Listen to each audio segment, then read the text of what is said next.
Starting up. All right, so we are live. Yeah, we're live. Let me see where we're at. Is it? It's not here.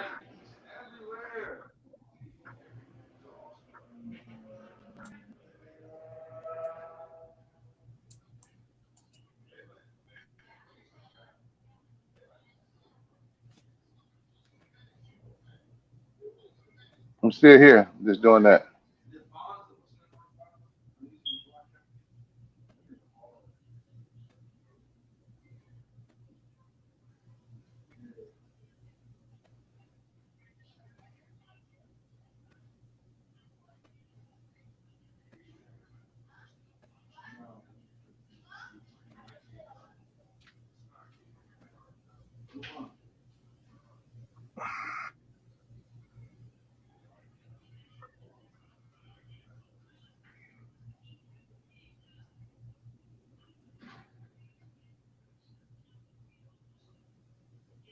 Okay.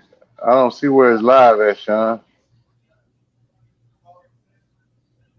My business Oh. business page. So What?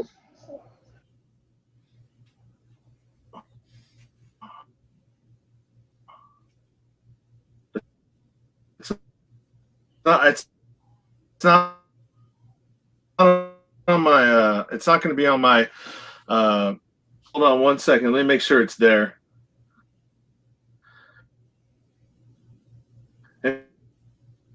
If anybody's watching this, hold on. We're in this application, so bear with me.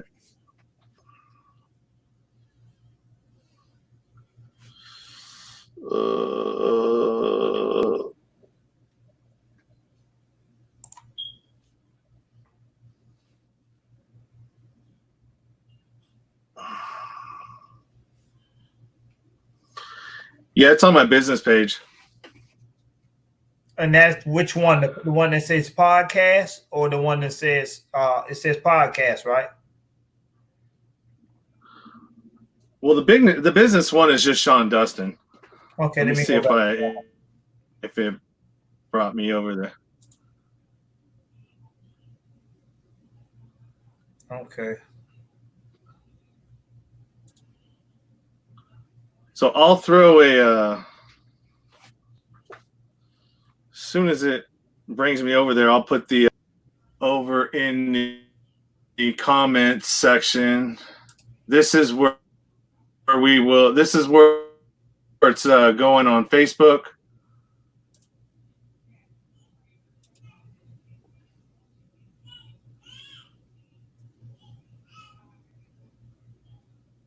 I see the advertisement where you're saying that we're going live in 15 minutes. And then the YouTube.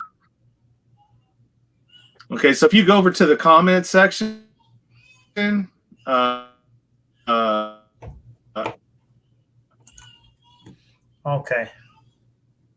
I just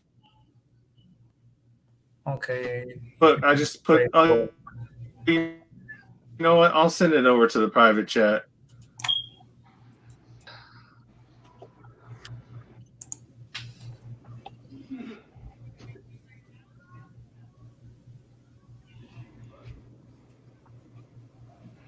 ACP come about the what's in the comment?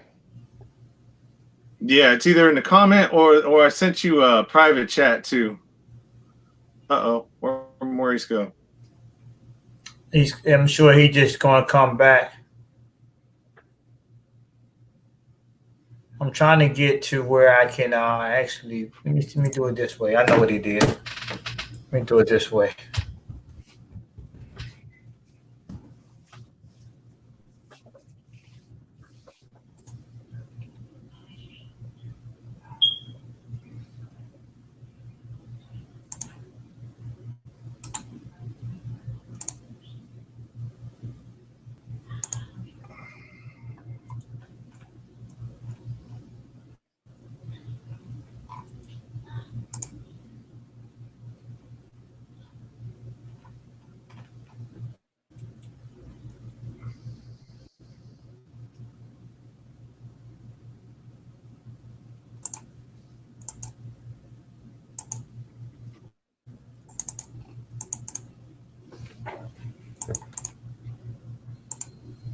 Did you find it?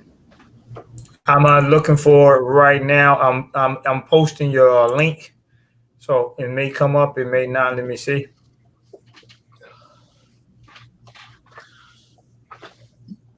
I think I have. Let's go to this one, and this is the YouTube channel as well. I'll throw that up there.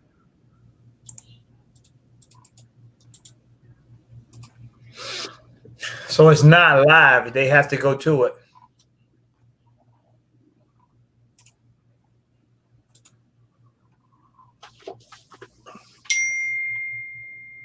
See, I can see it when I put it on my phone and I'm looking at it.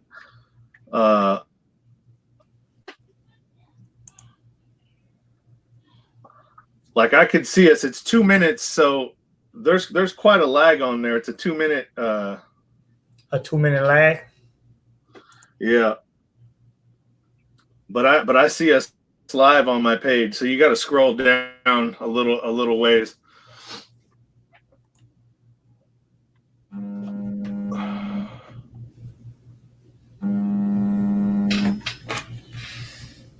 Oh, there he is. There's Maurice right there.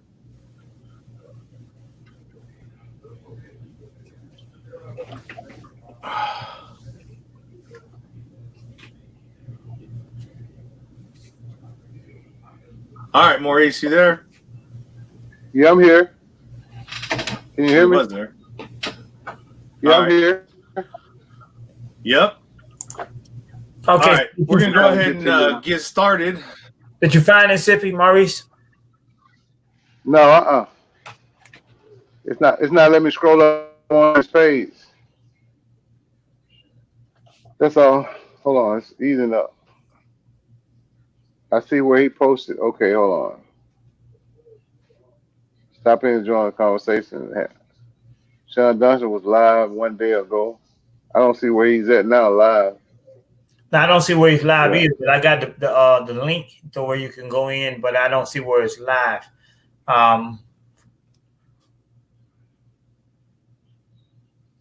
But you do see it on your page, correct, Sean?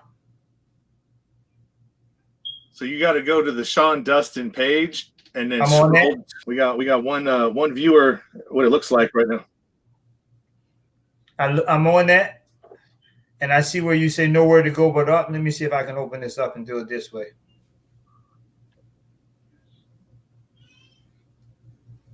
So if anybody's out there watching us right now, we're trying to figure out how to use this new StreamYard. I'm used to using Zoom, and I switched it up because it's kind of a cooler setup for a StreamYard, but you know there's going to be a little bit of growing pains on that, and I'm used to trying to figure out how to use it. Okay, let me on there now. I got it. How to use this StreamYard. Bear with us real quick, and we'll try to get this sorted out.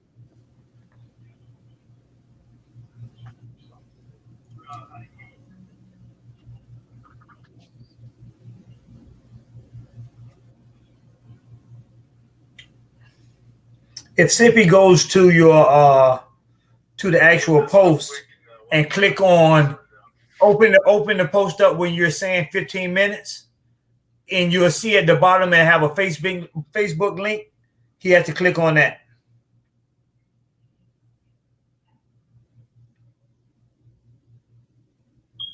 Are you ready to see it, Maurice? If Sippy goes to your to the actual post and click on open the post up when you're saying 15 minutes, and you'll see at the bottom and have a Facebook link, you have to click on. Okay, we're available. I'm ready when y'all ready. All right. So we can go ahead and get started now. This is Nowhere to Go But Up podcast. I'm your host, Sean Dustin. Today, I'm talking with James Jones and Maurice Clifton, both formerly federal prison inmates, and we're going to be talking about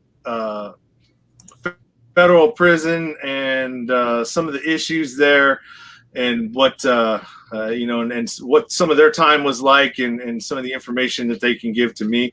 I was a formerly incarcerated person myself. I spent time in federal prison, not as much time as both of these gentlemen, but I was there, and I saw some of the things that we're going to be talking about today. James, how are you? I'm great. Yourself? Can you hear me? I'm doing good. I'm doing good. You want me to go ahead and introduce myself and go from here, or how would you like me to do it? Yeah. Go ahead and introduce yourself. We got a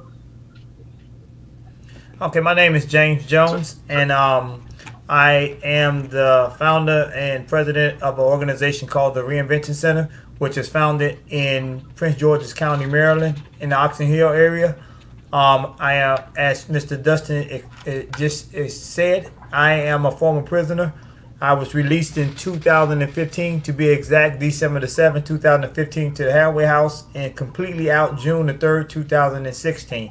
I served 20 years and 10 months in the Federal Bureau of Prisons for a drug and gun conspiracy, which we will be getting more into at that time. I'm also a book writer.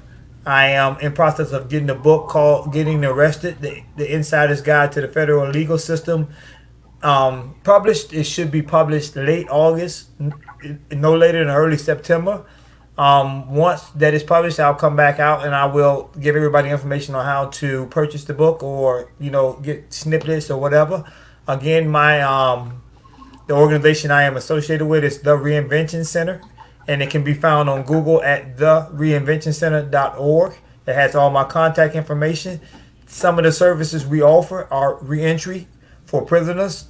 We also offer assistance for at-risk individuals, not limited to and including juveniles and adults. We do resume writing. We do mock interviews, big brother, big sister. We do mentoring. We help you get the proper dress attire.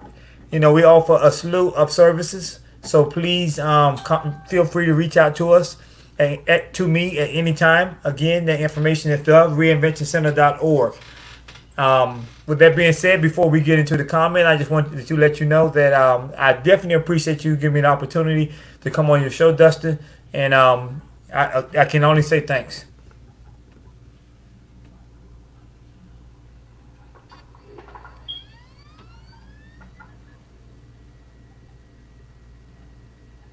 Is Dustin still there, James? I don't see him, but I'm sure he's on here because we are actually on his podcast. So I'm sure he's somewhere in the tank. But if you don't mind, go ahead and introduce yourself and then come back to us, and then we can go from there. All right, I'm Maurice Clifton. I'm the founder of Sales, Cities, Advocacy, Initiative, and Leadership. And I served 23 years of incarceration for aiding and abetting the sale of cocaine. And I too, like James, my organization helps guys that I left behind, to get free of the injustice of the system, of the federal system. I also deal with children of incarcerated parents. Another thing that I do is I try to work with other organizations to bring a cohesive unit and us fighting for people who are incarcerated. And I too am on Twitter, Maurice Clifton 6, Instagram, 2black_sipping. And I'm also an author. The first book is 2 Black, Pride for My Race. It can be found on Amazon. I have another book called Hurt on the Inside that's going to be published, before the year is out. So my hope is to work with people like Sean and James to bring more attention on what's going on within the federal system. So I'm happy. I too, Sean, I'm glad that you're here. Yeah. So I think we kind of lost Sean. So I am reaching out to him. I'm reaching out. Please forgive us because this is a new um, way of doing this that Sean is trying, and we haven't worked all of the kinks out. I am hoping that we can, and because we have some very good information that we would like to share with you today, and a lot of myths that we plan to clarify and give a lot of answers to a lot of things that's going on in the federal system. I think I just lost you too, Sippy. Oh, okay, you back? no, hold on. I'm Okay, trying to there's fix Sean it. there. There's Sean there. Glad to see you back, brother. Glad to have you back.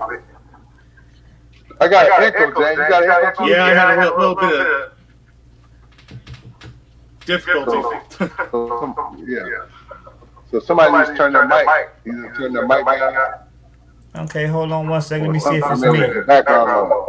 Okay, what about me? Because I'm sitting in the room completely quiet. Is that better, Sippy? Yeah, let me see. It's short when I talk. Yeah, I still hear like echo. I hear the second broadcast for some reason. Well, it might be Yeah, there's a little bit of feedback. the distortion in the actual system. The first time I used Zoom, I experienced this same problem.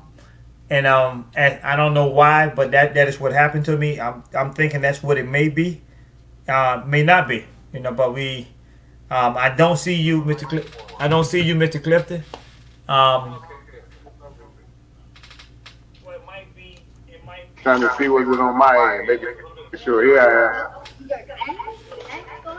Actual system. The first time I used Zoom, I experienced the same problem. And I don't know why, but that is what happened. I'm thinking that's what it may be. Can you hear me now, James? Yeah, I can definitely hear you and see you. What about you?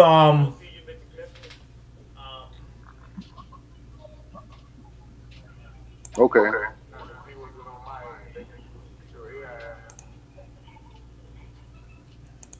Sean?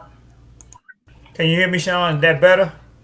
Yeah, Okay. What Sean, about can you, you hear Sippy? Is that better? I hear you. Yeah, I can definitely hear you. Yeah, I can hear you loud and clear.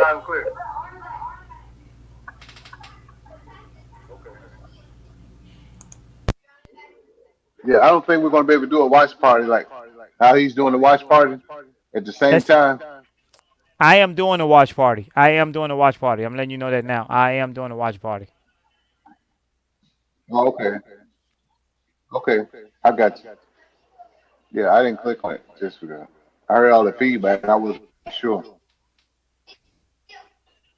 Yeah. It's so his system because I don't hear it now.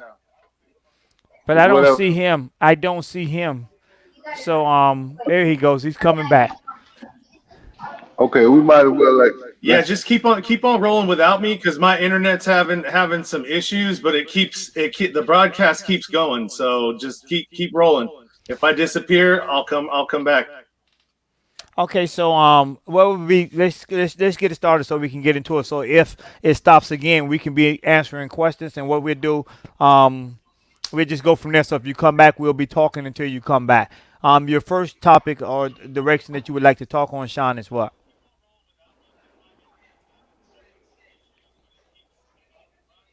Sean, can you hear me? Can you hear me, Sean? Yeah, the first thing we want to talk about is Yep, I hear you. Okay. I hear you. Yeah, this is probably going to be on me because I have my internet connection isn't very good. I'm using a hotspot. Okay. Yeah. Okay. So the first topic or the first question you would like to be is what, Sean?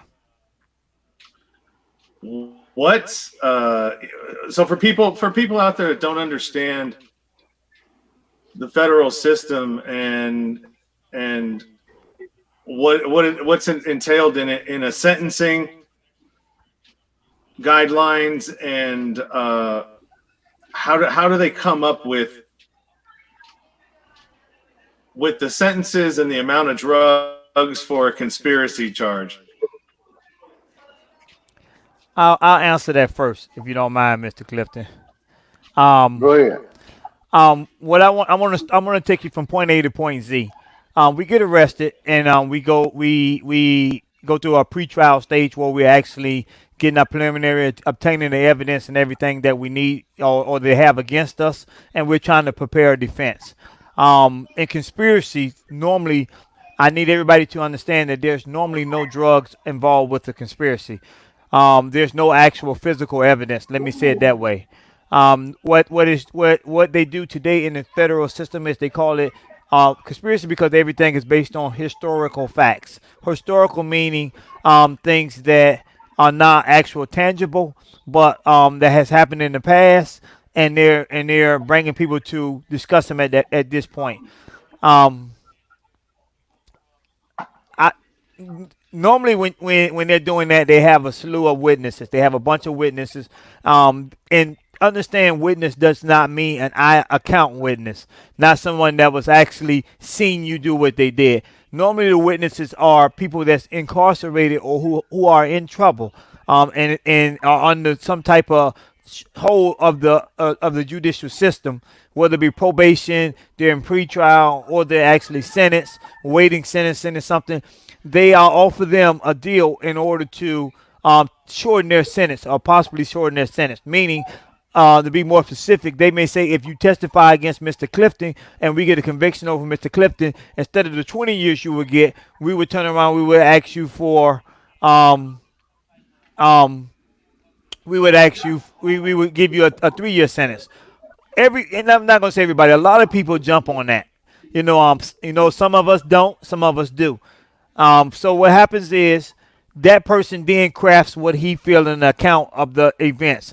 He'll say, "Hey, I dealt with Mr. Jones from this time, and I bought this amount of drugs from Mr. Jones, or whatever the case may be." That is the initial statement that is given. Throughout the judicial proceedings, what happens is those statements often change, and the amounts often increase. They go from small amounts to big amounts. Um, um, that being said, I'm sitting down and I'm trying to prepare a case. What I need you to know is I may ask for all witnesses' statements and stuff that is going to be used against me when I first get incarcerated. I need you to know that it is not the practice of the judicial system to give those statements in the beginning of the proceedings.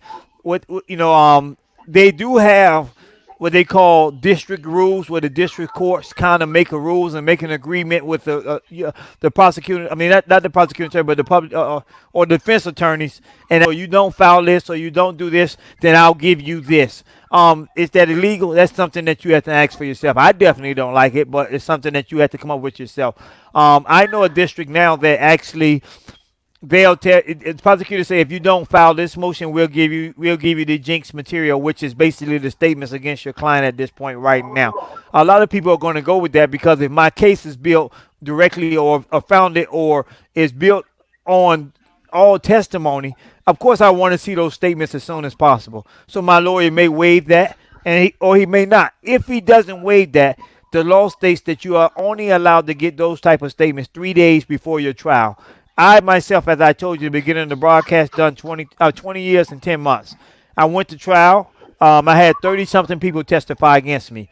Okay, so now the prosecutor. Let's look at this. The prosecutor has many years to prepare a case, and then when we go to trial, they have all the evidence and they're holding it, and they're going to give it to me 72 hours before I go to trial. That means when I get that documentation, I have 72 hours to comb through it, find inconsistent statements where they said this one time and then changed it at a later date. That's one thing. The second thing is I have 72 hours to locate them and try to get an interview myself, or meaning my private investigator or my attorney, go get an interview from them. That also means I have 72 hours to try to prepare a defense or obtain information that contradicts whatever they're saying. For example, if they're saying I was selling drugs to them in Arizona and on August the 19th, 2019, I have 72 hours to get some documentation from any agency to say that I wasn't there. If I was in the hospital, I have to contact the hospital and get this documentation. So with that being said, of course you should be gathering that the deck is stacked against me from the start. From not letting me know who it is, what it is that has been said by these people, to giving it to me at a later date, or a later game in the proceeding. Now, I go to trial. I'm unprepared because the deck is stacked against me. I can't cross-examine or bring out a whole bunch of inconsistent statements because I just obtained the information from them. So what we go to trial. Fast forward, we go to trial. We put on the best defense that we can put on based on what we have. I lose. I lost. I lost on 29 of 35 counts. So it's time for me to go to sentencing. When it's time to go to sentencing, what happens is they prepare what they call a pre-sentence report. A pre-sentence report is a report that has the facts of the crime, amongst a lot of things. I'm just going to give you some of the information. The facts of the crime, the guidelines that should be applied to you. If it's a conspiracy, they'll state the conspiracy statute in there, and they'll apply whatever guidelines, which is a chart that applies to you to craft your sentence. And whatever your drug amount is in that guidelines, it's many factors: your criminal history and the amount of drugs that you may have had. Criminal history means if you've been to jail before, they hold that against you, and then the actual drug amount that you have. If I've never had no drugs, which I didn't, had no drugs confiscated from me, I've never been caught with no drugs, no guns, no anything. So now you're saying, well, how did they sentence you? This is how they do it. They go to the witness statements. Let's use witness one. And witness one said he dealt with me for 6 months, from January 1996 to June of 1996. And in those 6 months, he received 1 kilogram of cocaine from me once a week for 6 months. So they say, okay, 1 kilogram once a week. There's 4 weeks in a month. So that's 4 kilograms that he sold me every month. And then you times that times 6, because he said we dealt with each other for 6 months. The result of that is that one individual just put 24 kilograms of keys of cocaine on me. So that is the starting point of my sentencing. Now I'm going to get sentenced to that 24 kilograms of cocaine. If I have 30 witnesses, everybody comes on and they add their drug amounts on to me. So if witness number 2 come and say he dealt with me for a year and they got a kilogram, that's 12 kilograms. I mean that's how many kilograms? If Well, witness number 2 comes on and he says that he dealt with me for a year, instead of having the amount of kilograms that he had before, now we're doubling that amount, and we're adding that to what the witness number 1 said. So for the lack of speeding this up, because I'm going to say if the first witness say that it was 24 keys, the second witness saying it's 48 keys. Now we add those together, and that's the drug amount that I have. Now we have a third witness, and it continues to go on and on until there's no more witnesses. So I'm sentenced to what these individuals are saying that I did when on their testimony alone. Because I went to trial and I lost, their testimony is deemed credible. So now at this point, this is what the judge used and the PSI put together, and they come up with that amount based on them interviewing these individuals, and then tell the judge this is what he should be sentenced to. Up into, I want to say, 2000. It might have been later. I forget the actual time. It might have been 2000, 2005. I forget the actual date. They came out with something that gave the judges discretion again, because when I was sentenced, the judge had no discretion. If the PSI and the probation officer and the prosecutor said that I was responsible for 100 keys, and the guidelines carry this, the judge could not deviate from that. That is what he must have. That is what he must sentence me to. Now today the judge has a little discretion, and he can kind of like, I don't believe this, and do whatever he want to do. However, it's still based on what people are saying. Keep in mind, all these people are in trouble and trying to get out of prison. So they have a reason why they want to make it appear as if that I done more than what I done. So know that you don't have to get caught with no drugs. You don't have to get caught with no guns. I didn't mention that I had 6 agencies, law enforcement agencies investigating me. The Bureau of Criminal Investigation, which is the BCI.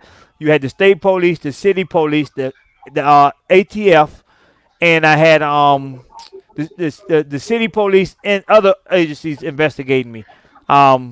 and not one of them saw me break no law. My case was based solely on what people who are in trouble, no upstanding citizens, people who are in trouble that's trying to get a shorter sentence. You like to add something to that, Mr. Clifton? Huh. Man, I don't even know where to start. Seems like you cover most of it, but in my case, I look at it, for me, it was like a movie script to where the judge was the FCC and the prosecutors were the directors. And they handed out scripts to all these guys in jail and all these people, even to the police agencies, because two of the police agents on my case never seen me, never, when I got information after trial, like you say with the Brady material, they testified they didn't know me and they had never seen me before. But at trial, they sit across from me and pointed me out. That was perjury. So they told me that by me being convicted that it was harmless error that they said they didn't know me before a federal grand jury, but they testified at trial that they had seen me. Um, and the movie script was they had guys to come out of jail that I never knew. They only had one person that I knew that testified against me. That was my cousin. The rest of the people I had never seen. They gave them a script to say. Um, I was in Mississippi when they see me sold that I've sold drugs to them before, multiple kilos and stuff. So they ran my PSI up to 54 kilograms. I went to trial for aiding and abetting 6 grams. That's the size of a quarter. And when they finished, I ended up being responsible for 54 kilograms. So we fought back and forth at trial, and they held me responsible for 1.5 kilogram. As you know, that used to take us up to a level 38. I don't have any co-defendants, but because of these role play or these actors that came to trial, they told them that they had worked for me before, and so they made me the leader organizer of these people that I never knew. You know what I mean? So I got a leadership role. They put me on level 42, and they gave me 400 months as a first time offender. I had two pending charges, and they gave me 1 point apiece that denied me the safety valve and put me in category 2. 5 years later, they agreed with me that I had never been convicted of these crimes, but they never moved me back to category 1. They never answered my rule 36 that I filed to get that change back. So it's all a farce, man, and a lot of people don't know that they mask these trials with so many lies that the only thing the jury hears is that you're going to trial. Like in my case, only thing they heard is I'm going to trial for 6 grams. After that, they're through with me. Like you said, here comes the probation officer and the PSR and all these out of court statements where they just enhance your sentences to try to box you into being another witness for them against somebody else. They put so much time on you that you feel like the only way out is for you to tell on somebody. You know what I mean? So when people do like me and you and don't open our mouth, Jane, we receive the brunt of their punishment. When these jailhouse informants who receive that Rule 35s and 5K1 like bargaining chips. They're like lottery tickets. They pass out through the jailhouse. They feel like they hit the lottery because they testified on you. They don't care. They don't really know you. They testified on me. They don't care. They didn't really know me. I was just a monopoly get out of jail free card for them. But it's a lot of things that the public don't know about these sentences. Then once you get in, by the time you do get your Jinx and Brady material, they're going to say it's harmless error. Then you don't have a vehicle to get it back in court. So that's how they get you. Once you trapped in the spider's web, man, you just trapped, fighting every day for your life, trying to get out. So how many It's people like would you you? had to get off the life sentence. Go ahead. How many people would you Go say ahead, man. how many people would you say are sitting in prison on these kind of charges? About 65% of the people who are incarcerated are sitting on trumped up charges right now. Yeah, right now. So let me And ask some this of for. them, some of Go them ahead. plead guilty just to even getting a life sentence. A lot of them, my Yeah, experience of that, a lot of people plead guilty because they don't want, they bombard you with what they call stacking charges. They give you a lot of charges, um, and they just basically yeah, throw them against the wall. And if one stick, understand this, if one sticks, they can sentence you for the if they say they got 50 charges, they throw them all against the wall and one stick on the wall. 49 don't. You get found not guilty of 49 counts. I need you to know that when you get sentenced, you're going to get sentenced as if you got found guilty of all those 50 counts, and they call that relevant conduct. 29. Yeah. Right? They say that's relevant conduct. So you're Relevant going to. conduct. Yeah. So there was no need. There was no sense of you going to trial because if you get found guilty of one of 50 counts, they're going to sentence you as if you did. They found you guilty of all 50. That's the first thing. The second Yeah. thing is, when my question to you, Mr. Clifton, is because it's Mr. Sean and he's on, but I know he's having difficulty. Is this a non-violent offense? This conspiracy is a violent or non-violent offense? I mean, absolutely nonviolent. It's just what somebody says you did without you, without them having proof. It's just a bunch of people corroborating the same story. You know what I mean? It's like I told you, it's a movie script. They pass out movie script where they give 4 or 5 guys the same information and tell them to play your role. You know what I mean? You're the dude who's in Miami who sold him dope. You're the dude who was in Monroe that sold Jones dope. You're the dude that was in Alabama that he stopped off and seen him on his way to Monroe to sell cocaine. So it's a movie script for them. You know, so they find these people to paint this picture. You know what I mean? It's like Denzel. Everybody, Denzel is an actor, but when he played in Training Day, you'd have actually thought that he was a dirty cop. You know what I'm saying? Yes. So it's the same thing, man. It's the Okay. same thing. But we live that. We're the only real person in the movie. Everybody else, the actors. You know what I mean? Yeah. So, So let me ask you this, and I'm going to answer this as well. This question that I'm asking you, and my question is: do you believe that the judges are handing out these hard sentences to supply the prison industry with prison force or with a labor force? I'm sorry. labor force, no, they're. I think that the amount of people that a judge sends to, first of all, me personally, this is a personal opinion. I think that it's racially motivated because I was watching a thing today how they say uh, when it's a white on white crime, it's called murder. When it's a black on black crime, it's called gang violence or drug violence. Now, it's not simple. When it's a foreigner commits a crime on a white, it's called terrorism. So they have certain names that they give these charges, and I think that what a judge does, he thinks that he's actually helping his society uh, by locking the opposite race up because they painted a picture of us as a threat to society.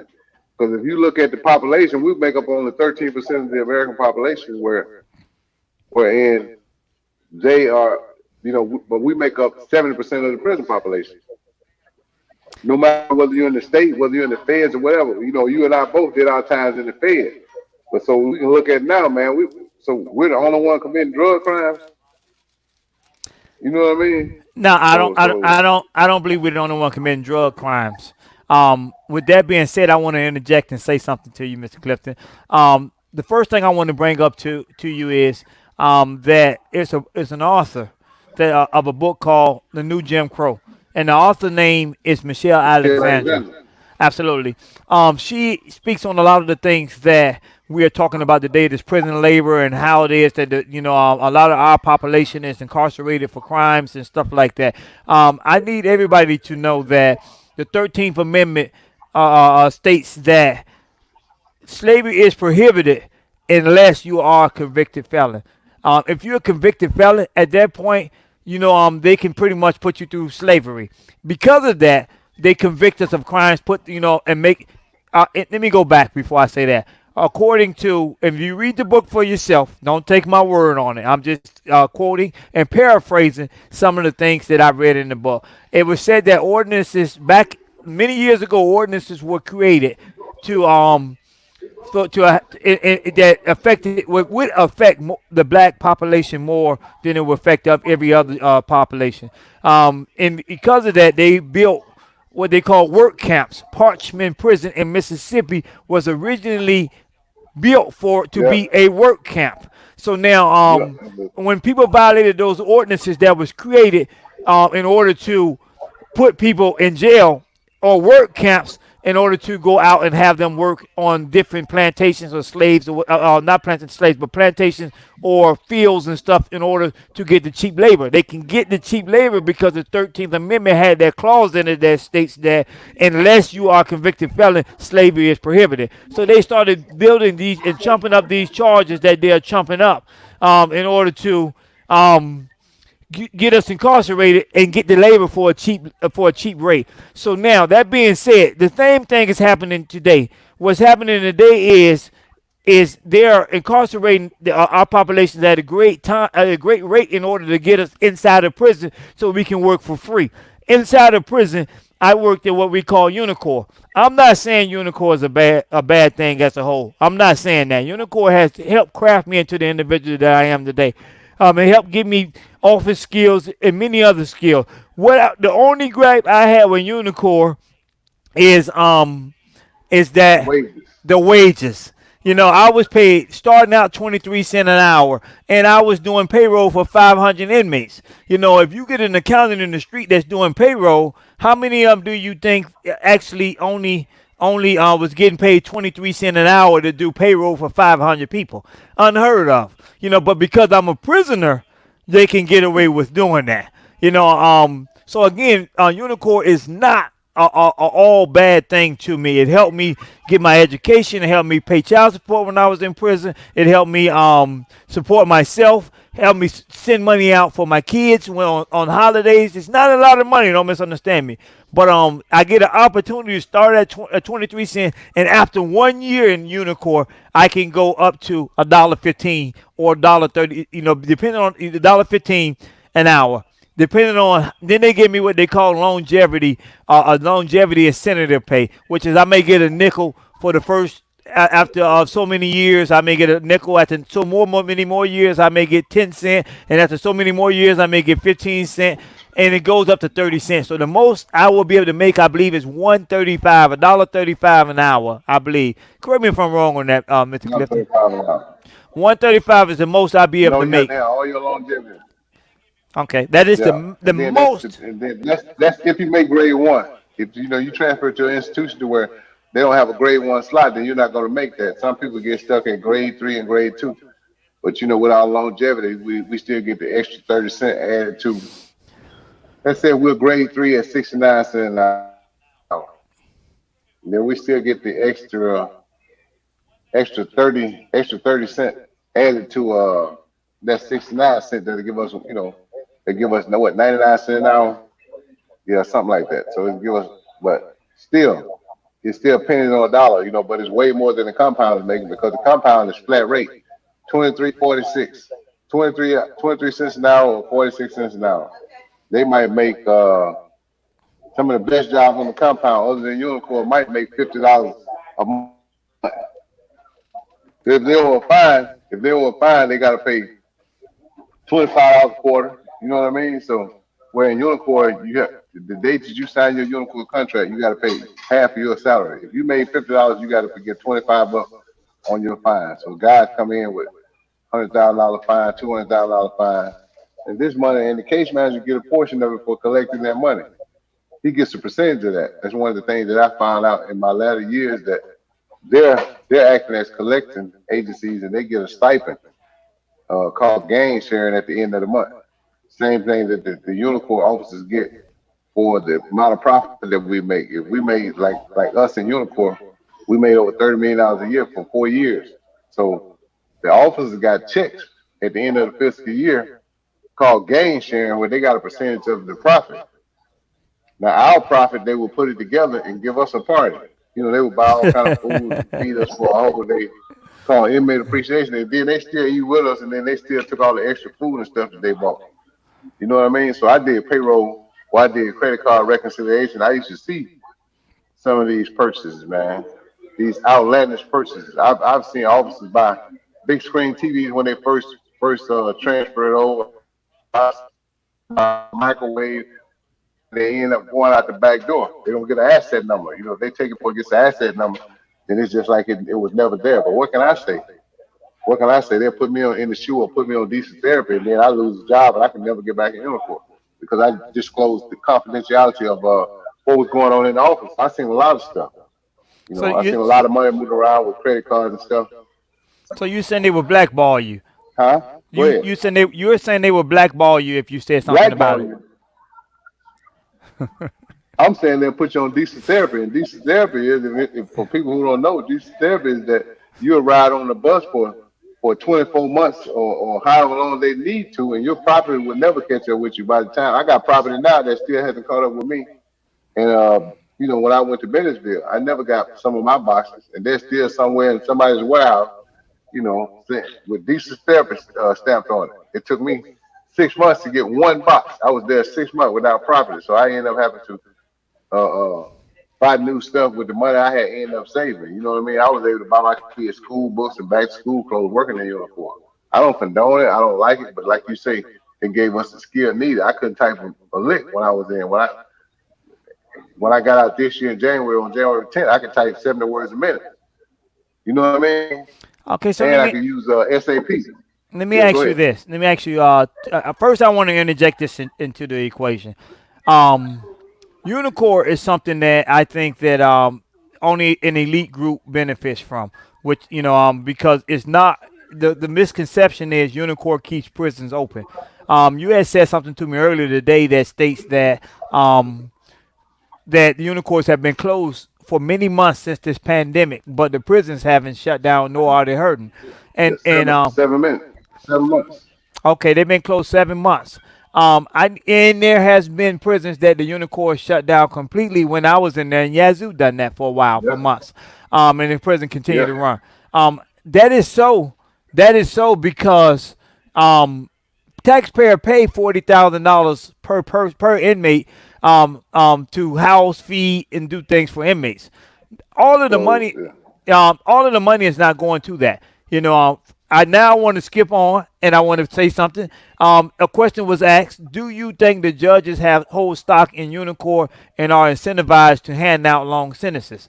Um, I don't personally think, I'm going to answer that first. I don't think that the judges actually hold stock. And I say that because there will be a conflict of interest. In fact, there was a judge that was just sentenced to 28 years for sending people to prison for this very purpose that we're discussing. So I don't think that they, in fact, hold stock in there, but I believe that they have family members or friends or somebody that they know Right. that holds stock, because there will be a direct conflict for them to hand out sentences or send people to prison. As we just seen, you can Google that. A judge was just sentenced to 28 years for selling blacks to the federal prison system.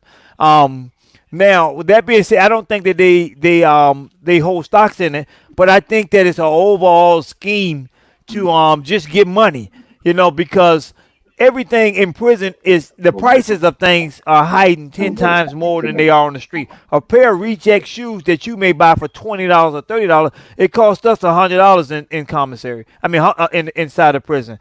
So where do I get the $100 from if I'm only making $100 a month? It got to come from my family. When they give me a fine, they give me a fine. Fines are giving everybody. Let me explain it this way. A lot of people I seen coming to the federal prison system didn't have the means to hire a private attorney. So what they got was they got what they call a public defender, and having a public defender means you have no funds. Bottom line, you have no funds. Okay, so then the judge turn around when you get convicted and give you a sentence and say, I need you to pay this $10,000 fine. If I couldn't afford an attorney to help me get a better life, how can I afford to pay you $10,000? Okay, what do? Fast forward, they send you to prison and they put you on what they call a financial responsibility program, meaning you must be FRP. responsible. Yeah, FRP, you must be responsible for all your responsibilities. If it's child support, they're supposed to factor this in. how it's supposed to go is you sit down with your case manager, you put all of your debts and your responsibilities on the table, and they craft what they call the financial responsibility program, which is saying you pay so much a month. Um, that doesn't happen. What happens is you come into jail and they say, okay, this is what you're going to pay a month, or you're going to deal with these consequences over here. You're refusing the program. Yeah. Go ahead, Mr. Clifton. Now you're gonna get an incident report. It's gonna go from an incident report to where you're gonna be on restriction. That means that you can only spend $25 a month, and that's got to be for hygiene. You can't buy anything like like soups or food item, any food item. Only thing you can buy is hygiene. You can't buy any clothing item, whatever. And so, and in some instances, I've seen them put people in the shoe for FRP refusal. You can't get a job. You know what I mean? So You only yeah, get so many phone minutes to be able to contact your family. You can't yeah, make prepaid calls. Now, if I'm in jail and how does it make sense for them to say, because you can't pay this money and you're not meeting your obligation for fine that we all agreed that I shouldn't have had from the beginning, because if I had a public defender, I couldn't afford no attorney. I don't have no money. So if you don't meet these obligations, even though you don't have no money, what we're going to do is we're going to punish you for this. And one of the punishments is you can't talk to your family like everybody else. Now you can talk to them, but you got to call them collect. Understand? When I left the system, a prepaid $8, call was how much? $8 for 15 minutes. Okay, Yeah, $8 for 15 minutes. If you make that same call, it's a collect call. It is what, $20 for that 15 minutes? So something like that. you'll Something punish me. like that. Don't quote me on the numbers, Are but you I talking about know a regular prepaid call? Which one? a regular prepaid call costs how much? No, $3.23. Okay, and If you pay for it, you saying if I pay for if it? I pay for it, it's $3.23. Yeah, $3.03. Yeah, Okay, and if I had to call collect, how much would that call cost? $8 for 15 minutes. Okay, so now because I couldn't make that payment, you were saying my family is charged $4 and something more for a phone call for me to talk to them? Yeah, yeah. And you don't get any, like, say, email minutes. They charge us a nickel a minute. Think about the guys who hunt and peck on the typewriter, on their keyboard. And they have to try to type, so they charge you a nickel a minute to email. But if you're on FRP refusal, you can't use the email. You can only check your music. You know what I mean? Your music. Well, it's a lot of things that So they people have, are on here are hearing us say that they don't understand. I want to clarify that a little bit. What they do is that they allow us to have access to no internet, but we can email. And yeah, what everybody in the world gets the email for free. We get paid yeah, five. We have to pay 5 cents a minute to read your email that you sent me and to respond back to the type. email that you Yeah, sent me. It's 5 cents a minute. So now, like Mr. Clifton is saying, if I don't know how to type, then I'm gonna pay a whole lot of money in order to be able to send you a message. There's a way or around it, read. or read it. And if I'm a slow reader, I'm not a good reader. It's gonna cost me a bunch of money. We have Mr. Dustin back with us. You have any questions that so far, or you want to add something, Mr. Dustin, Sean? uh, broadcast home, but this thing's working. So, uh, can you hear me? Yeah, well, you're breaking. You're going in and out. Um, Yeah, Go ahead. You look better now. Go ahead.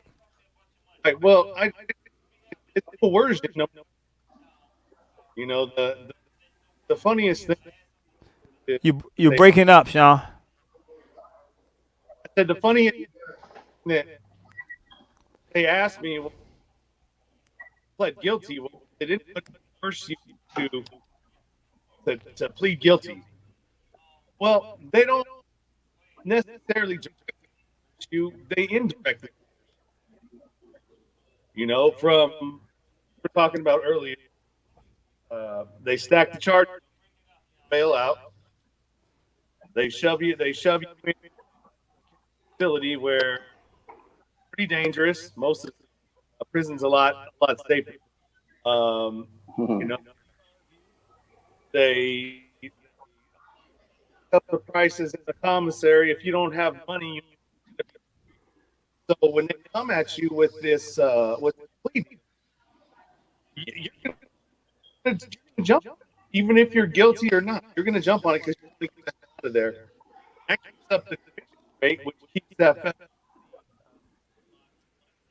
low. You're breaking up, Sean. You're still breaking up. You're going in and out. Probably heard 60% of everything you said. All right, we'll keep going. Yeah, I tell you this though. Where I have been on the. Yeah, just type it in the chat, and I'll ask the questions. Whatever you want to know, just type it in the chat, and we'll read it to the public and stuff like that. Go from there. Go ahead, Mr. Clifton. It was hold on, Jack. Deny this phone call right here. That might be the president calling you to let you know, hey man, stop talking about my prisoners. Yeah, but it was just it's just so crazy and ironic.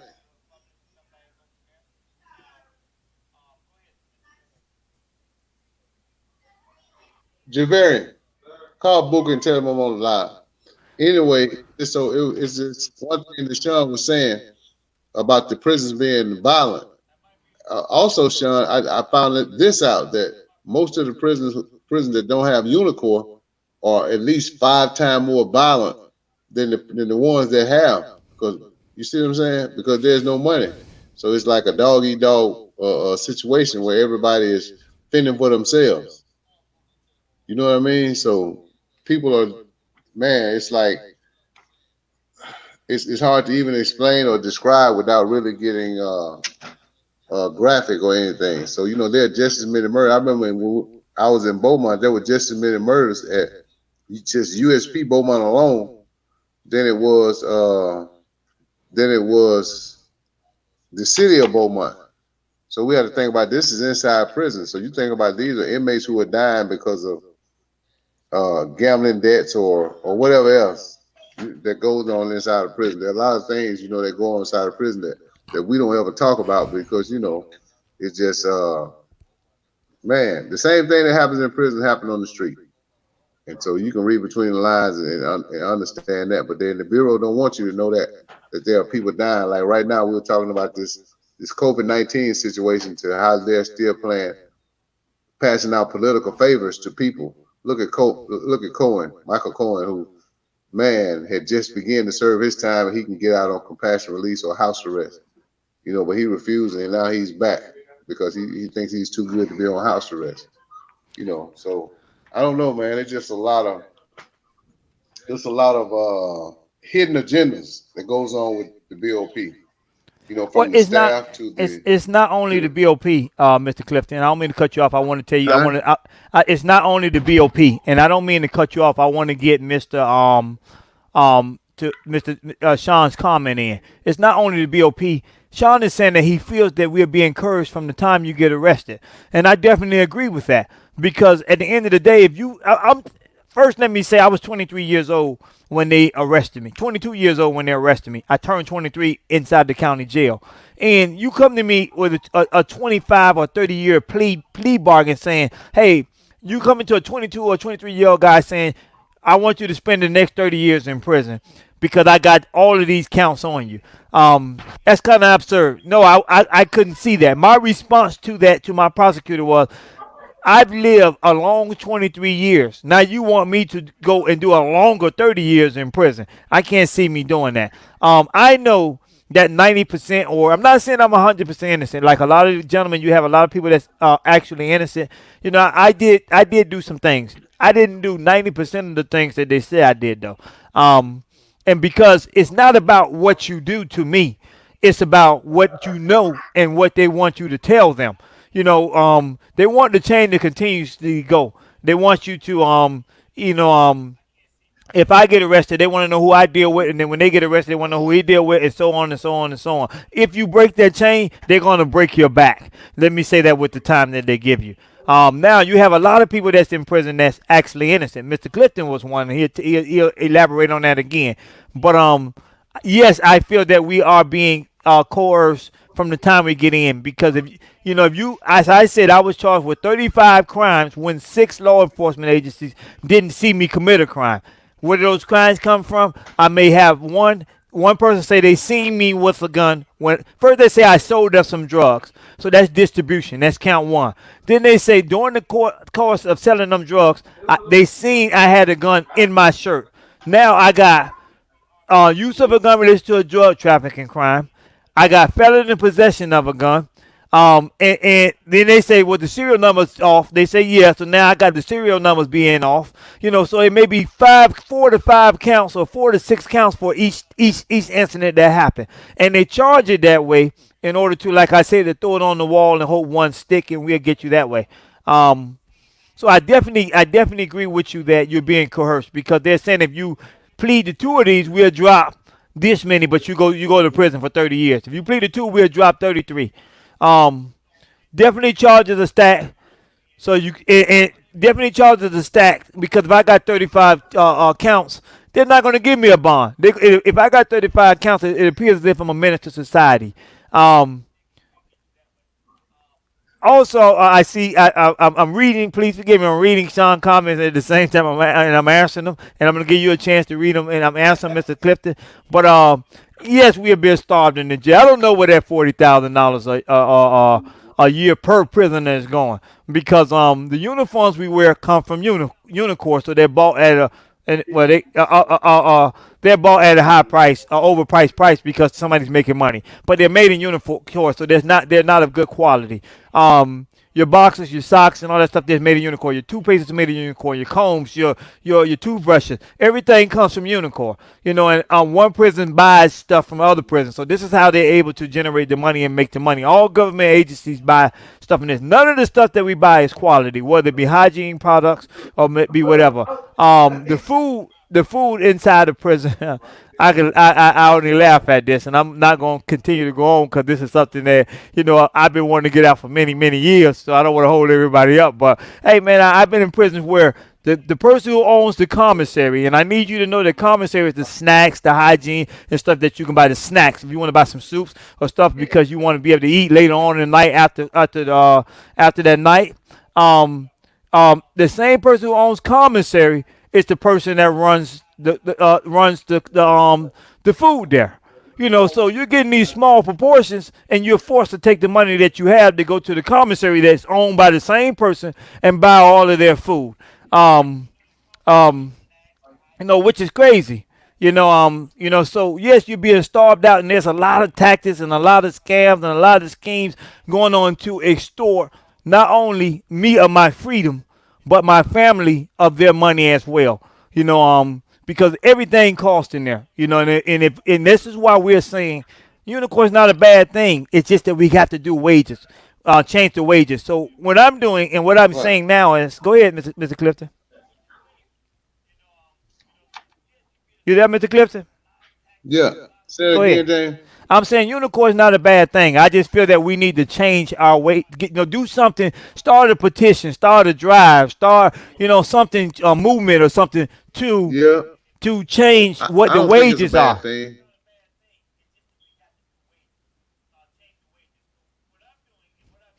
Okay, Sean is telling me that in Clark County Detention Center, the commissary was owned by the judges. In Atlanta Penitentiary, they have vending machines in there where we can I think inmates. that I'm sorry. Go ahead. You're going in and out, Mr. Clifton.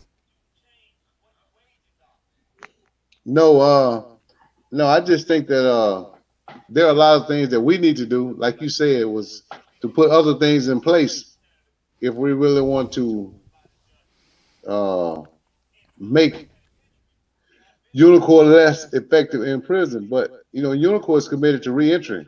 Like I told you, man. If like I told you before, people who actually work in Unicorn are only 20% likely to reoffend, whereas a person outside of Unicorn is 75 to 80% more likely to reoffend. So it has a higher or lesser recidivism rate work for those who work in Unicor.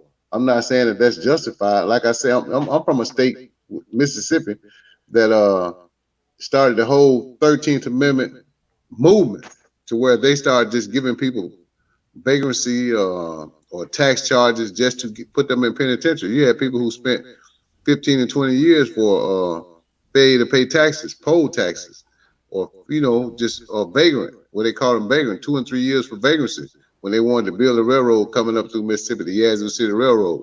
So I think that these are some of the people, man, some of the families who they spent most of their lives in prison. They don't have industries in Parchment, but they still building prisons in Mississippi. Then you got all these for-profit prisons coming up like Whacking Hut on the scene. So they don't have industry in those. So they're not going to stop building prisons as long as people, as long as the public don't see them as for-profit prisons. Until they can open their eyes and see them as for-profit prisons and realize the effects of the 13th Amendment, I just think that we need to focus deeper on repealing that portion of the 13th Amendment. Okay, let me ask you. Stop giving them leverage. Yeah, go ahead. Let me ask you this. I want to acknowledge Alan Little. I see you on Facebook. I appreciate you joining. And he wants everybody to know that he done 20 years and 3 months in federal prison. As you're hearing, everybody done these hefty sentences. But, we didn't do no hefty crime. Also, he's saying that it's too many higher ups invested in the system. I definitely agree. So all he's letting us know is we got a hell of a battle in front of us if we're going to try to seek some change. But there's power in people, and believe it or not, we can make a difference. We just have to have an agenda, stick with it, and go from there. Okay, let me see something else. As I told you, Mr. Dustin said that Clark County Detention Center commissary was owned by the judges. As I said before, when I was in Atlanta Penitentiary, the vending machines were owned by some of the staff there. In the visitation room, the vending machines where your family and my family go get something to eat are owned by staff. I want you to know that a lot of us look forward to those visits because we get to eat some food out of those machines that they don't have on the compound. So that, now I want to go on to another comment Mr. Dustin has said. He said, we need to keep pushing the message of reform. We also need to concentrate on the folks that are re-entering society through mentorship. I definitely agree. This is why.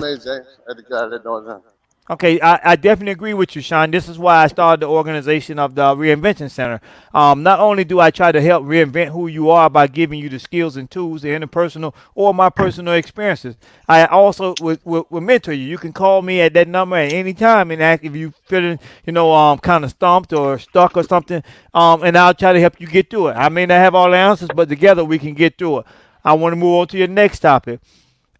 You're saying that you went through Flores, Arizona, where there were 9 CCA facilities in that town.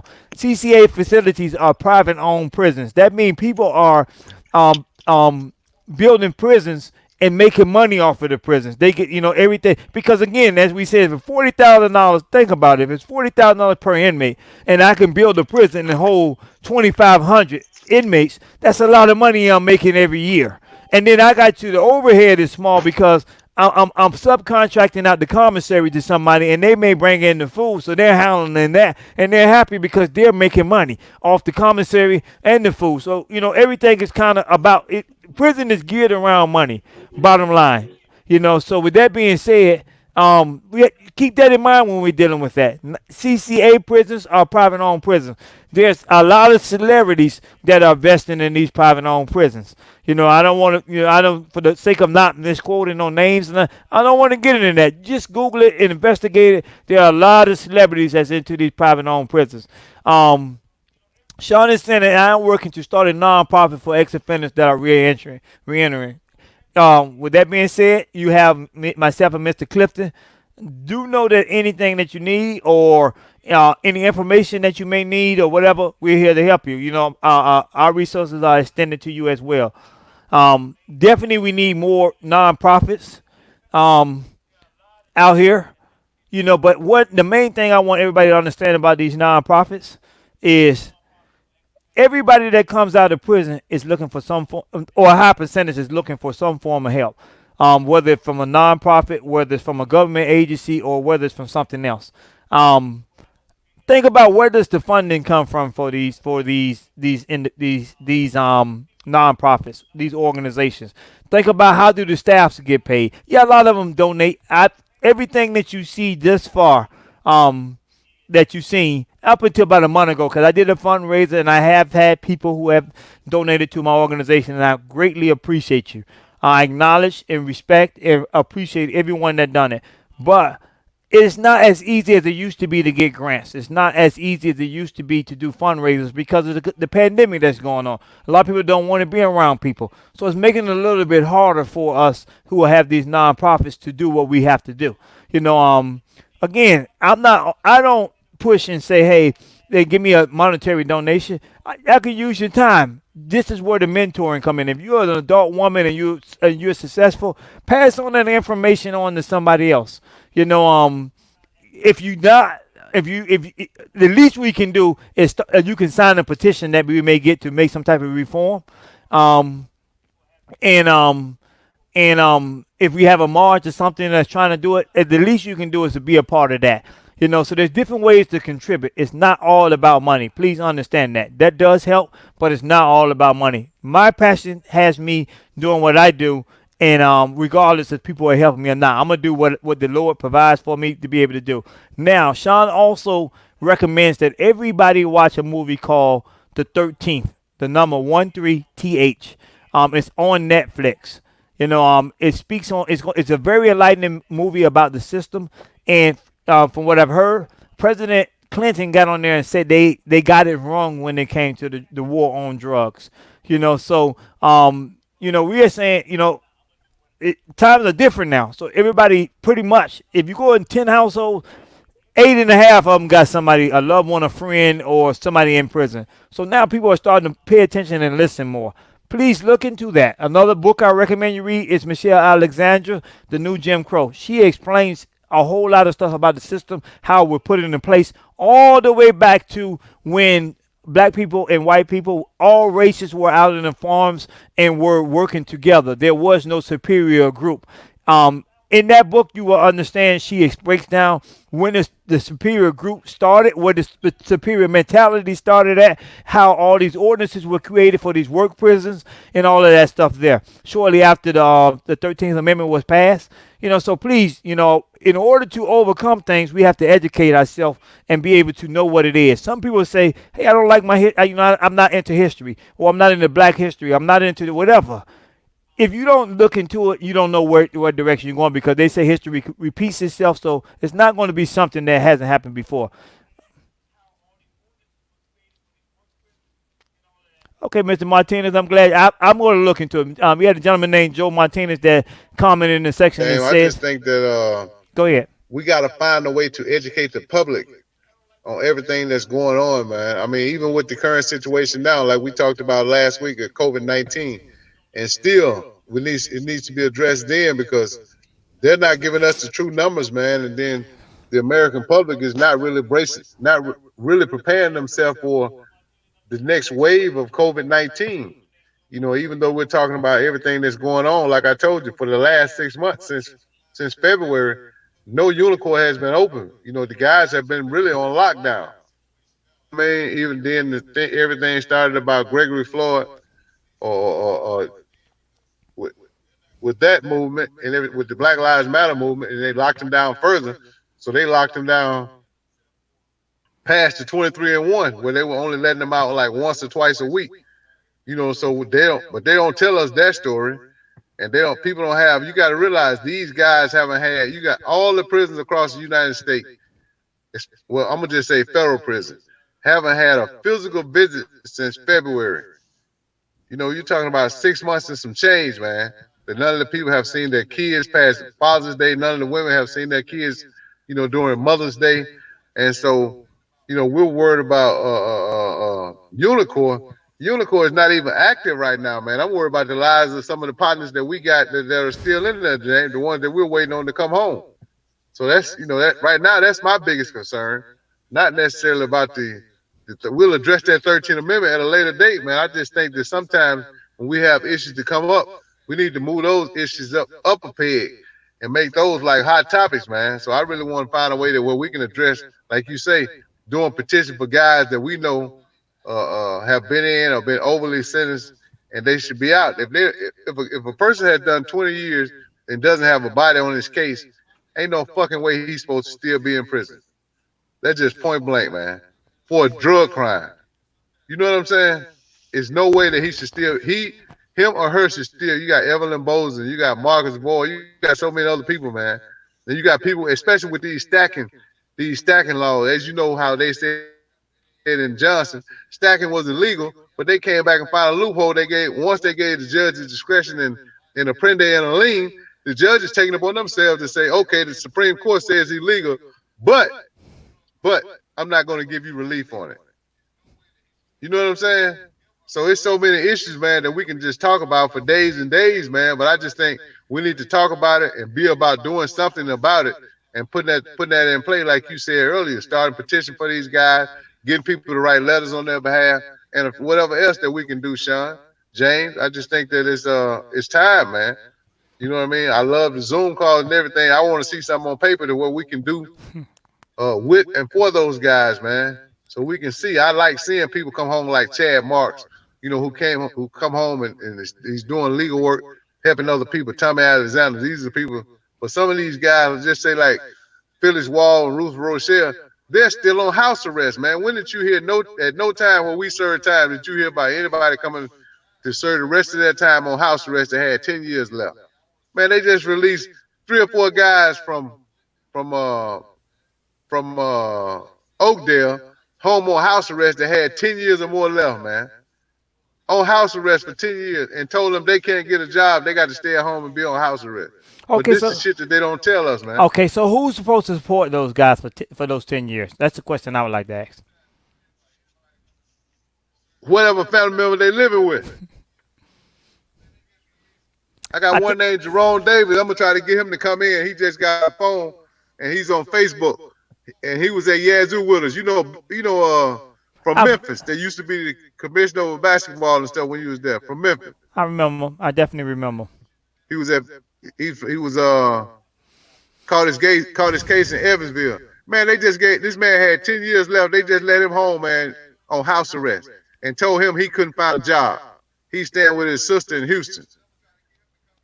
Yeah. Okay. Hearing that. He's on house arrest. Hearing that. Look at Rufus Rochelle had a life sentence, and he has no. If you look at his term, he has no definite date to come off house arrest. He's on house arrest, man.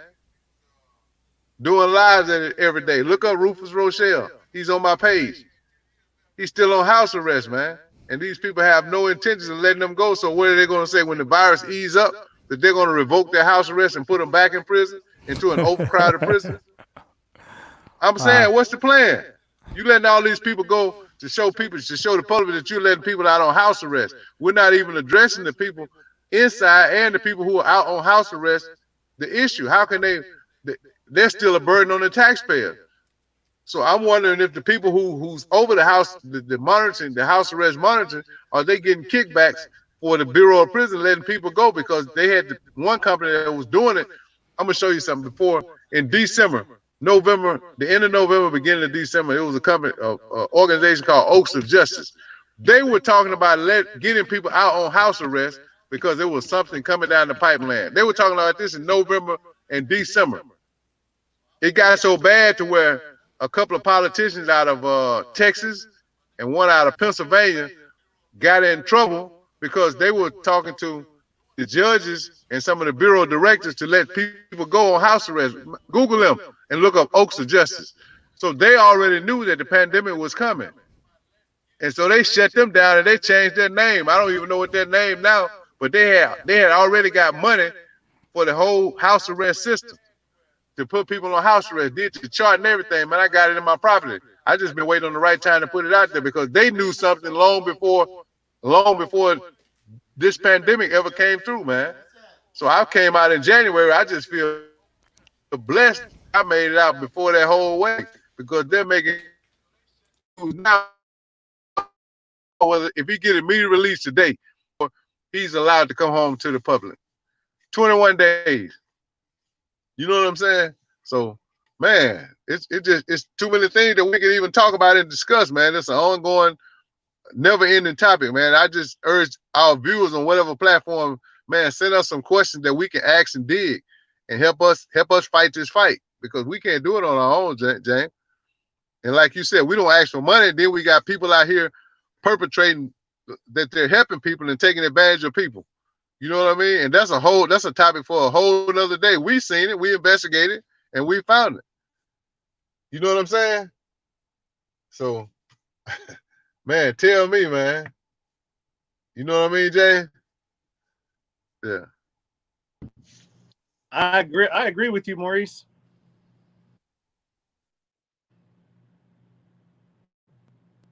Can you hear me?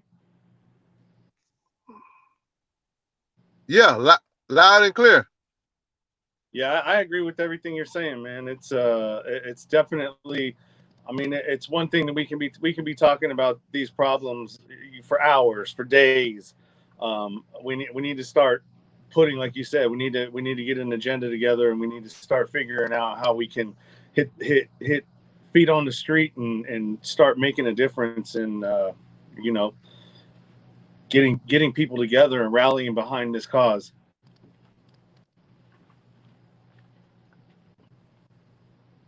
So how do we do it? Sean, James? Well, I think the first thing, petition is a good idea. Doing more of these live streams with other individuals, that are in the same situation. Like I have access to a couple of women in Wasika. What I was thinking about doing is getting them on a call, because right now they have free calls during the COVID thing, right? So they're able to call for free. Have them get all of the women together that are there on conspiracy charges, and then just pass. I'm recording it, the conversation, pass the phone. This is yada yada yada. Yeah. Here on 15-year conspiracy. Pass the phone again and see how many people you can get on there in a 10-minute phone call. That's pretty powerful when you can see that there are that many people sitting in one place stuck because they're poor. Yeah. I think that's powerful too. But here's gonna be the blowback. Not for us, but for them. You know what I mean? They're gonna hurry up and put a cap on it. I mean, I think it's a great idea. And I'm not, if they're fearless enough to do it, then we should be fearless enough to air it. You know what I mean? So, but I guarantee you that once the public hears about it and the truth be told and the truth comes out, then it's going to be some blowback for somebody. You know what I mean? But all movements and all causes, there were casualties of war. So it has to be somebody. You know what I mean? Yeah, but you also have to sometimes sacrifice yourself for the greater good. Yeah, that's true. That's what I'm saying. Yeah, that's true. That's true. If they're willing to do that, I think that should be that would be a great live stream, because they're getting it raw and uncut. It's not recorded. You're putting it out there just as it happened, just like this. You know what I'm saying? So I just think it's and I can get a few people inside and ask them, are they willing to do that, use their time, and we just have to come up with a time. We come up with a time to where we rotate the prisons and do it with different prisons at a certain time. Like this time, but it has to be, only thing about that, it has to be in the daytime, because they're not letting them out at night, period. Well, some They're prisons not making on phone calls. You know what I mean? At some prisons, they're starting to scale back. At McDowell, FCI McDowell, they're starting to let them out more. They're starting to implement a phase where they're starting to let them out more. So I have a gentleman that's in FCI McDowell. I even have someone. I have gentlemen all across the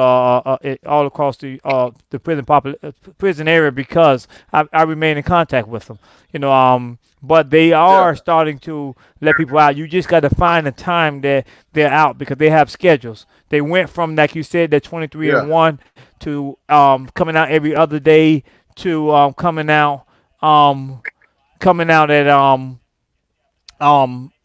out every day, and now they're coming out twice a day. They can go to the rec yard. They have to write a request slip to go to the rec yard, or they have to write a request slip to go to the law library. So they are letting these people start doing a little bit more moving around.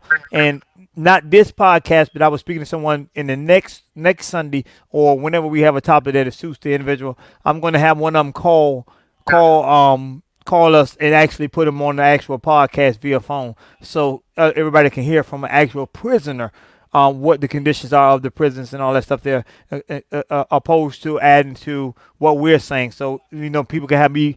It's different coming from a person that coming from a person that's in than us that's actually out. But their struggle, I need everybody to know their struggle in their prison environment is 10 times worse than our struggle, because we have the opportunity to say, hey, back up. I don't want you around me, or step away from you. They're in a confined area, so they can't do that. If I'm in an 8x10 cell, I can't tell my cellie, hey, you go stand on that side of the cell when I stand on this side of the cell. So I want everybody to know that that is, that fight is 10 times as stronger. So be a little bit more empathetic with your family. And the feeding is terrible. The food is terrible. So if you have a couple extra dollars you can send to them, ask them first whenever they can contact you if they're allowed to go to commissary, because they might not be running that. But if they are, try to send them a couple more dollars at this time here, because the food they're giving them is terrible. Bologna sandwiches, peanut butter and jelly sandwiches, boiled eggs, cereal in the bag, and you don't get as much as you want. They give you the ration. But go ahead. Yeah, I was so I had put in the comments. So Wasika, they were shut down. I don't know if they were, but I just talked to her last week, and they were shut down for COVID, but they were still making them go to a Unicor and work Unicor. So, I mean, I don't. Maybe not all of them are doing that, but at least this one was. They were doing 12-hour shifts and hardly getting any breaks. She said, super hot over there. Hardly any air conditioning in the. You see what I'm talking about? So, yeah. So we need to find out what Wasika makes. You see what I'm saying? Whether it's Under Armour or whoever. Short, some sort of. She works on a heat press for working for Air Force, and they're pressing Air Force patches on the shorts. Okay, well, like he's saying, we need to find out what exactly they do. And we need to start sending some letters to the person who the customer is, not to the prison, because the prison don't care. Because again, the prison really don't get no money from Unicor. So we need to go to the customer or to the public, go to these different outlets and send them to different stations and stuff. Research and Google and find out what radio stations is in that town or that area, and start sending letters to them, letting them know what's going on, what the conditions are they're working under and stuff like that. There, we have to be more active in this here. If someone's saying Joe said they make uniforms, but what type of uniforms do they make? I'm sure. I know they were making shorts for the Air Force, but I mean where you're going to make the biggest difference is when you find out who the companies are, like Under Armour, any of these other big names that are using prison industry. And like you said, you're right. Start putting together, picketing their corporate offices. Start letting people know, hey, because nobody knows that. Yeah. Public doesn't know that. They have no idea. Nope. I did 20 years and 10 months, and I didn't know it. And I was in there making different things. You'd be amazed at bulletproof vests. I done made beds. Man. I did a print press. And I done made the furniture for all government agencies. These are big businesses. This is not no small time stuff. There's not one Unicor I worked at in the 15 years I worked at. I did not a guy there, a Unicor or anything I worked at, period, that made less than $10 to $15 million a year profit. And the inmate's payroll is less than $100,000 a year. So we have to find out what they are and start contacting the agencies and everything. Who the customer is. Forget the prison. because I'm telling you that prison and Unicorn are not connected on the hip. They are not. Um, um, so we have to again do that. That's what we have to do. Connect that and start writing letters. We all can, even if we got to write a letter. If I say if we got all our friends, I got 600 and something friends, and if 200 of them say once a week, I'm gonna send a letter to this particular company, and we do the research for them by getting the address and the name of the company for these people to send it to, then that's what we need to do. And we can put it up on the podcast, put it on the wall, hang it on the wall behind us so it's on the show the whole time. We can post it on our Facebook pages. You know, we can put it on all our different social media outlets. And then Joe Martinez, he's actually another podcaster. He's left some messages. He hosts a show called Talk from the Cell Block. And he does the same thing, man. People that are wrongfully convicted, people that are doing a lot of time that shouldn't be doing it, and he actually researches their cases before he actually does a show. So you know what I mean. He's one of these guys. He said, I'm not gonna help somebody if I don't believe that they're, you know, if I think they're trying to game me. So he goes and he does a little bit of research on their cases, talks to family members, stuff like that, before he starts putting them on the show. So he's definitely a good resource out there. And it's just, this is what it's about, man. It's about finding other people that are down for the cause and everybody amplifying everybody's signal. I definitely agree with that. And I'm asking Joe. You can go to the friend me on Facebook, or I'm asking to be able to get your information from Sean if Sean has it. Because like we're saying, we all need to get together and come together. There's power in numbers. If one person is saying it, they're not gonna make no change because they're just saying that's a disgruntled person. But when you have a whole group of people saying it, they have to look at it in a different way.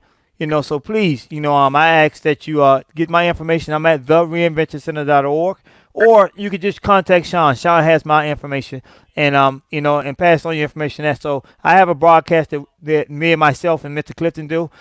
We both have it, not myself, just myself. We both have it, and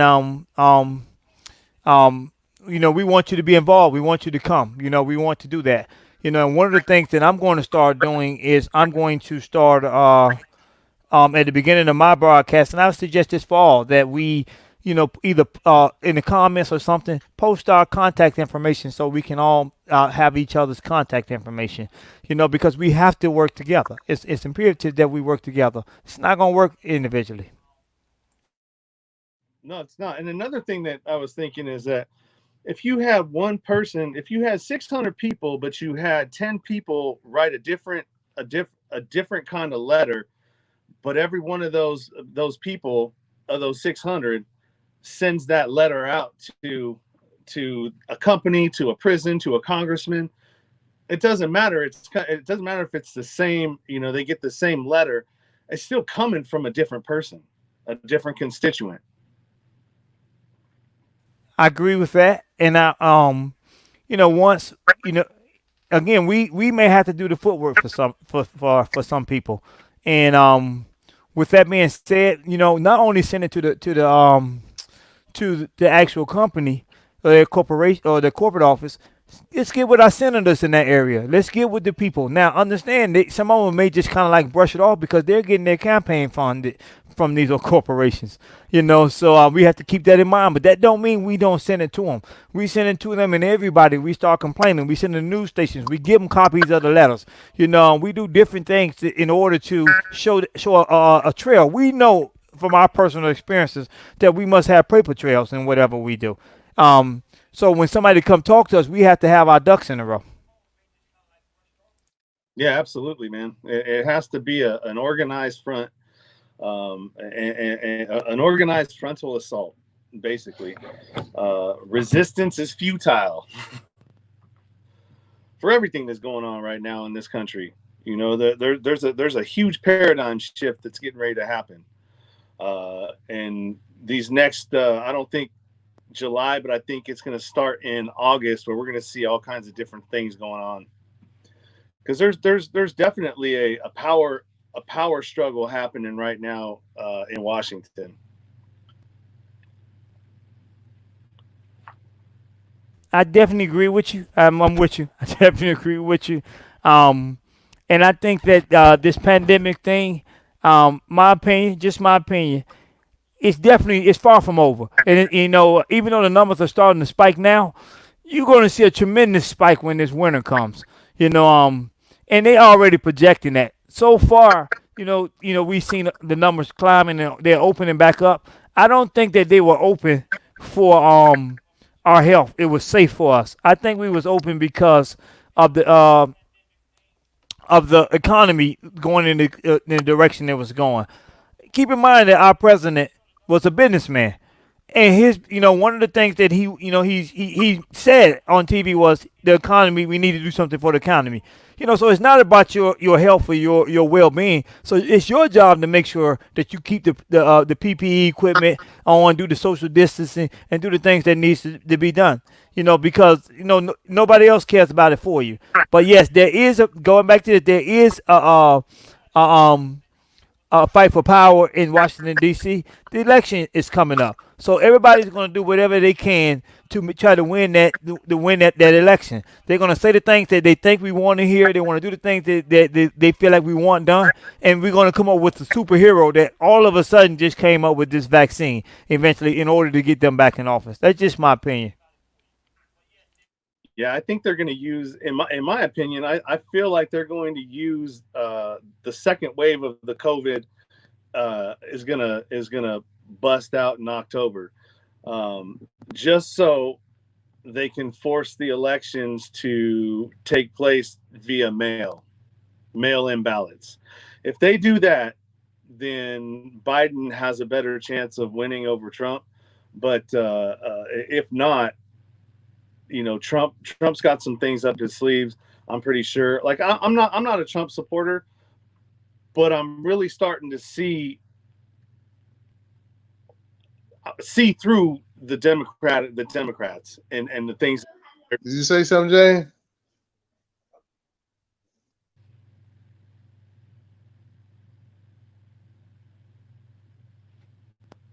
Sean was talking. Go ahead, Sean.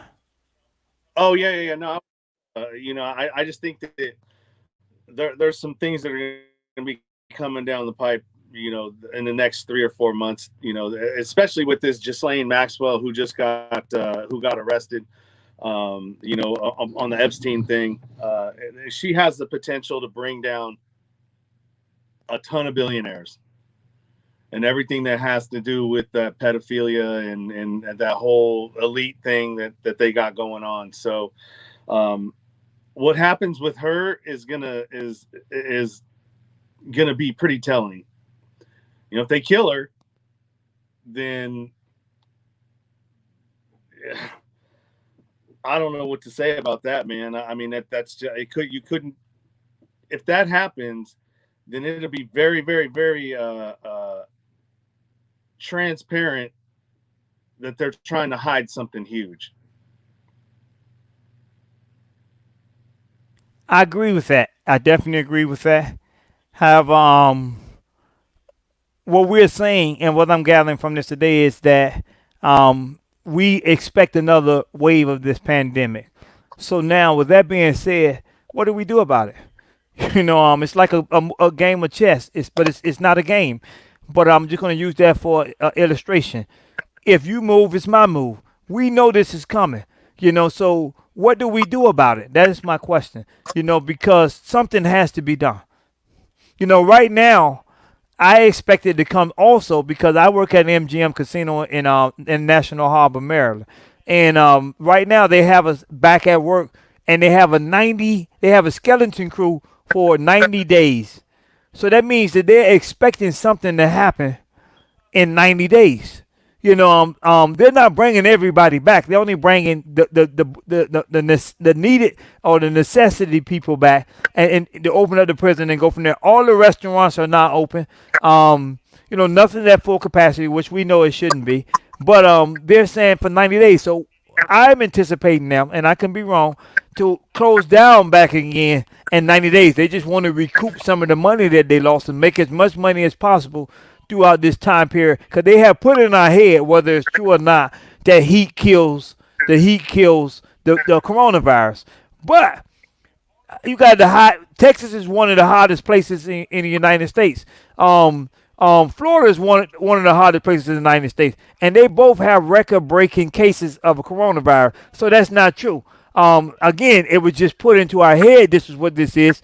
That the heat kills it. So when they open back up, like they have during the summer months, people feel a little bit more safer. And then when they go into the winter months, people go back into panic and all that type of stuff there and everything. And that's why and I think at that point they're going to close down, like you're saying. Yeah, UV light is what kills the virus, and which is crazy how they have everybody in the house, because it's been proven that the virus was. I think that it was built in a lab. I think that it was it was actually either accidentally released or it was purposely released. I don't want to think that it was purposely released, but I mean, you know, who knows, man? I mean, just like I didn't think that the CIA would have flooded the inner cities with crack cocaine, but they did. So, you know, there's no telling what the government's willing to do to its own population. I definitely agree with you. Let me give you these facts here. These are the facts I'm going to give you. Every time there's something that happens that's a major tragedy, hurricanes or anything like that, the big corporations benefit. We go out, we go buy water, we buy toilet paper, we prepare for all of these things.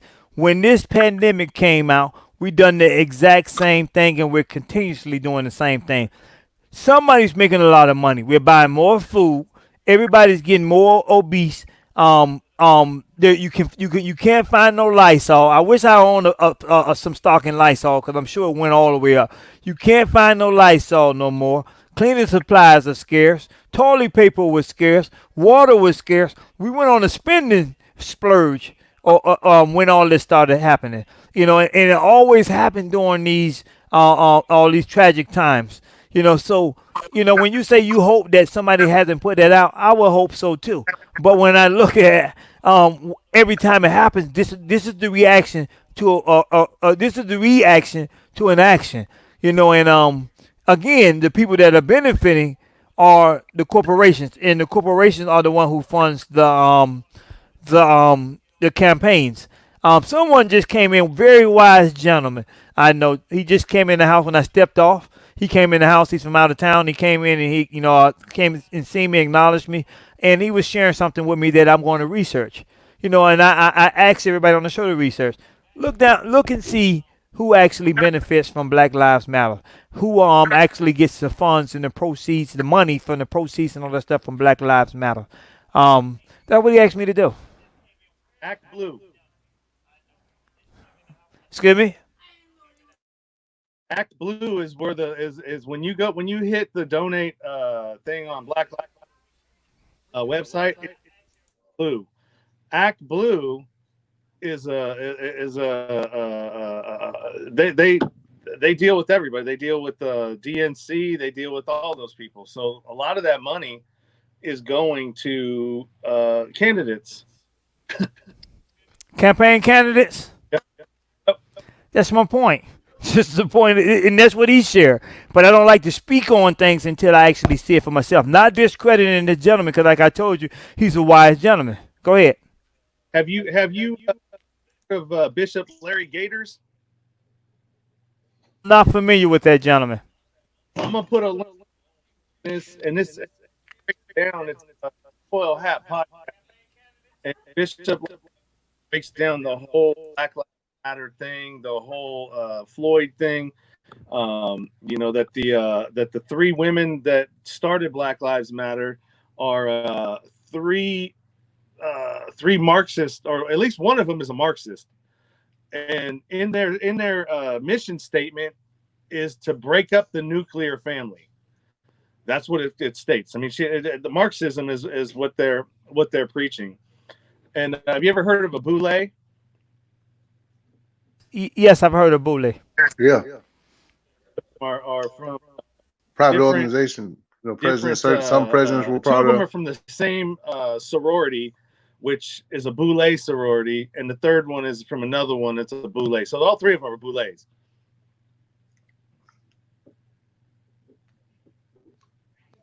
it seems like, well, it don't seem like it is what it is. And I'm going to give it to you uncut. Um, the reality is this is it goes back to that old saying, the rich making the rich richer and the poor staying poor. Everything that's going on at this point right here, Black Lives Matter and all the other stuff is going on. It only supports certain people. It doesn't help the average person at all, or the slightly above average person at all. You know, and again, this is what we are here for. We have to change this. We have to do something different. We have to get to a point where we are actually being the foot soldiers for these people that's in the inside that can't do what need to do. Us three, everybody on this broadcast know what it is to be in that inside behind that wall, and we know we have some idea or more idea than the average citizen of what needs to be done and how it can be done. If you ask the average citizen what is the regional office of BOP, they can't tell you. We know that because we live that. So we have to put our foot forward first, and then lead them into what we need what we need to get done. But as I told you guys earlier, we doing a lot we have to do more. The broadcasts are good, it's education, but we need some action with this education. you know so we have some, I don't know who's watching and who's not watching, but we have some people that can put some petitions together on Facebook to get signed or whatever the case. We solicit you. We're asking you to step forward, contact one of our organizations.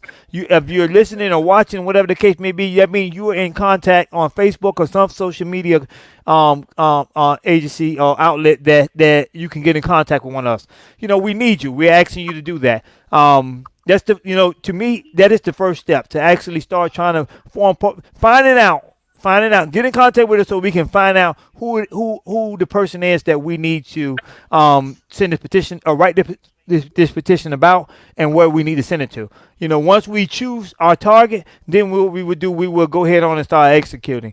If I need to find out the information once we choose it, I have no problem with that. Whatever my part is, I'm willing to do. But we need to start again taking more action, than we are actually speaking. Speaking is good because it educates and bring everybody up to speed to what we need to do. But just talking don't change nothing. I've heard words are powerful, but even they are, but there's an action behind it. They say words start wars and end wars. If I say something, my action is to go to war. If I say something, my action is to not go to war. So there's still actions with words. Yeah, I agree. 100%. So let's start focusing on that, and and putting an agenda together, and then figuring out where that's going to lead, and start delegating certain things to people who want to join in this movement and in this thing that we're trying to do. I'm definitely with that, and definitely appreciate that. And like I said, from now on, from this day forward, every time I start my broadcast, what I'm going to try to do is get everybody to give out their information like we've been doing, so we can contact each other. And I suggest that we do a separate broadcast once a week. We choose a day or time, and we come up with a strategy. Speaking of the people who have the podcast, we all just get on one big podcast and we just brainstorm and we go from there. That is something else that I feel like that may be good, that may be helpful. And then we go from there. We can that's where we can share our information. This is who we got to target. This is what we got to do, and then we can put it on individually, put it on our Facebooks, and go from there. If we have people that are not very literate and and would like a letter written for them, we'll do that. It's not a problem. We'll send it to you where you can sign it, and then you can send it on where you need to send it to. Again, I try not to ask for monetary donations, but hey, we need stamps. We need this type of stuff here. So if somebody want to donate a book of stamps, you're in the area where some other people want to do it, or you want to know it, or whatever I can do, I'm willing to do. What I can't do, I can't do. But I think that we ought to speak on that, and I'm going to bring that up tomorrow when I do the broadcast of mine as well, and that we all get all the pastors get together at least once a week and give an update session that we have. I agree. Let's definitely do that. And then the next time I do one of these, I'll make sure I I get into a better place. If it means I got to leave where I'm at and go somewhere that has a more stable internet connection, it's somebody's house where I can actually plug in and do that. That's fine. I'll make sure I do that. Okay, let me tell you this. I've noticed this, and this is why you see me kind of like going in and out. Whenever I have my mic on, when all three of us are on, that's when you go in and out. When I mute myself after you get through, when I get through talking, I can hear you clearly. So keep that in mind. And this is the new platform that we're using, so we're actually working the kinks out and working through it and everything. But that's why you sometimes you see my mouth moving before I actually start talking, because I have to remember to unmute myself. But every time, not sometime, that I mute myself after I get through talking, you don't break up.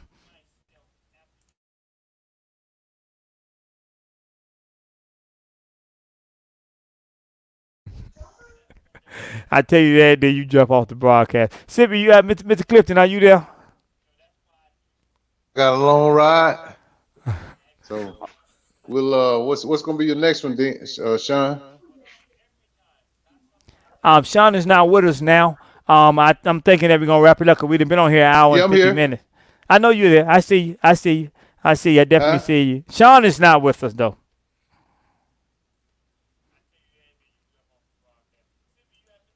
Yeah, it's time to wrap it up, man. I gotta do a few things, man. I'll see you tomorrow, Jane. All right. Well, Sean, it was a pleasure, and thanks everybody for actually coming on. And I definitely appreciate everything for everybody from watching on the Watch Show. It's good to see you. Have a safe trip back, Mr. Clifton. All right. And I'll talk to you later. And make sure you post it and invite everybody to Okay, your show tomorrow. you didn't give me the live. name. Invite them to your live tomorrow, the Reinvention Center. I will do that, but you didn't text me that information. You didn't text me that information you were supposed to text me, right? The name, the title. which You one? didn't for tomorrow.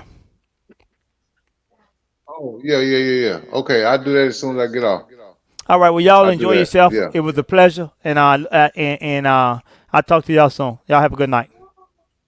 Yeah, just do it. I got you.